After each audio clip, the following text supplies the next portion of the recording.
Holding an umbrella just makes you look stupid, and if you want to go hands-free, your current options are to become an Asian genius or to totally give up in life. Seriously, what morons even buy these things? So today I'll be upgrading the humble umbrella by making it hands-free, fully automatic, and rain sensing. And then I'm going to give it away to one of you. That is a threat.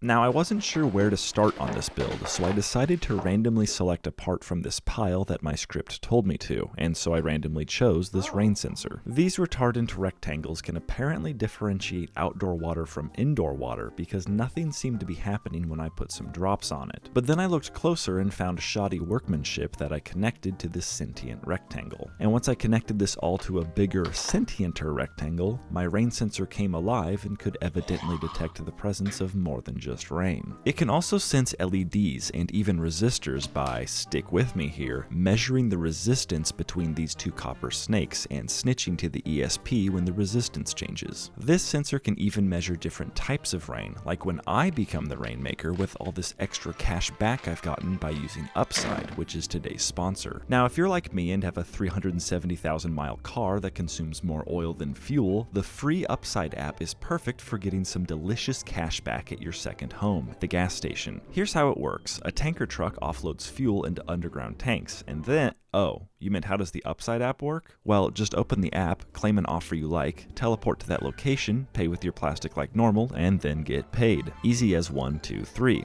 4, 5. I use Upside like a cashback bloodhound, and if I just follow its trail, I know I'll soon be earning extra cash back on not only gas, but groceries and dining too. And with over 100,000 locations, you could be in Nowheresville, Utah, and still use Upside to get cash back at this lovely gas station like this dude right here probably just did. Upside has given back $1 billion to its users. To find out how much you could earn, download the free Upside app and use promo code CONCEPT to get an extra 25 cents back for every gallon on your first tank of gas. That's an extra 25 cents back for every gallon on your first tank of gas using promo code CONCEPT. Thanks to Upside for sponsoring this video. Now back to mounting this rain sensor on top of my umbrella using these parts I printed with my professional 3D print farm. With the rain sensor now mounted, the next issue was how to open the umbrella. Right now it deploys when this biological thumb presses on this open button, but I wanted to replace my Pollux with this mechanical thumb instead, and that actually worked pretty well. But now I needed another mecha thumb to turn the first one, so instead I made this cam-shaped thing that I'm forgetting the name of. Servos are pretty good at rotating, and the initial open test eventually proved fruitful even though the umbrella had performance anxiety. I then replaced this useless biological clamp with this far superior mechanical clamp, and then I was going to show you me installing the servo into the clamp, but my camera couldn't resist ogling some juicy conductors instead. With the clamp installed, I set up a proper umbrella opening test, and it wasn't the first time in my life I found myself wishing for an extra quarter inch. In this circumstance, I just printed a bigger piece, and despite what they say, having a bigger piece does indeed solve all of your problems. Oh, yeah, that worked really well, actually. This was actually fairly reliable, but it had one major issue that's easy to miss. If you look at the footage frame by frame, you can see that I have to manually retract the umbrella each time I want to open it, which is unacceptable. The spring in this thing is pretty strong, and my scientific measurements concluded that it took about 300 pounds of force, give or take 285 pounds, to close the umbrella all the way. And none of my current mechanical servants could handle that kind of weight. So instead, I printed this motor with a box of gears, and the gears inside looked much too complicated for me to explain, but whatever species of worm that's in there is quite strong. Now I just needed some way for the motor to gently pull back on the umbrella while staying in place. And for that I chose to use the ice on my neck, otherwise known as Dyneema. Just 1/4 inch of this stuff can hold over 1,000 pounds, according to a very reliable source of mine, which may come in handy later if this video doesn't do well. Human trials of closing the umbrella with the rope succeeded without struggle, so I made this rope spool for the motor to become intimately familiar with, and then began conducting robo trials. Yes. No. The double-handed grip technique was clearly too sexy for the spool to handle, and after a show of willpower, it finally gave in to the urge to strip. And after increasing its resolve by filing larger flats on the motor shaft, I was able to successfully retract the umbrella using the motor. But then I realized I had a slight issue.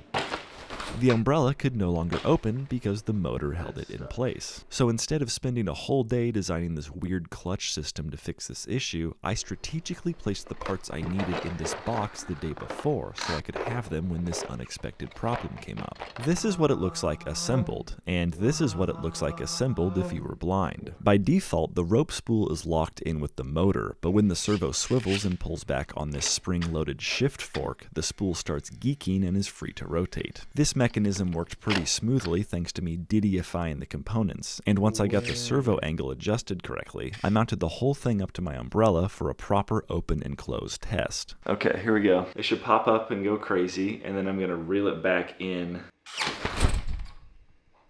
Did that actually work? Nothing of mine ever works on the first try, so I expected the retraction part of this operation to rain on my parade, but thankfully my parade was indoors today. Let's freaking go! I thought I could now just throw this in a backpack and call it good, but this spine sack didn't come with an automatic umbrella mounting area. Luckily, I live right around the corner from a U-cut mounting plate farm, and after carefully drawing out the dimensions I needed, I jigged my saw just right to get this plate. But you could kind of tell that there was wood in the backpack, so I used my radius gauges to get the exact curve of the backpack top, did some trimming, and now had a firm sack.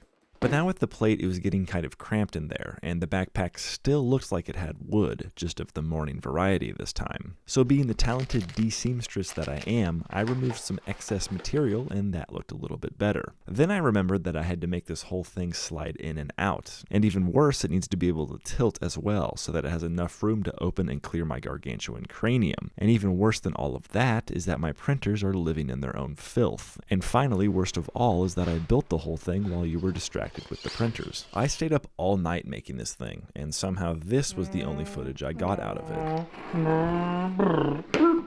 Now I know you probably want to talk about all the new shiny things on here, but I've got a reservation at 6 and you're kind of holding me up because you were looking at those darn printers earlier instead of paying attention, so let's just run through it. The whole assembly rides on this carriage that keeps its form even after midnight, and knowing about these things will make you unhappy in life, so we'll skip them, you're welcome. And now the open and retraction combo is on this servo, which allows it to tilt. All of that is moved up and down by this Dynamatic cable, which another servo is tasked with controlling. All of that may look fancy, but I actually had zero idea if any of this would work, so I figured we could find out together.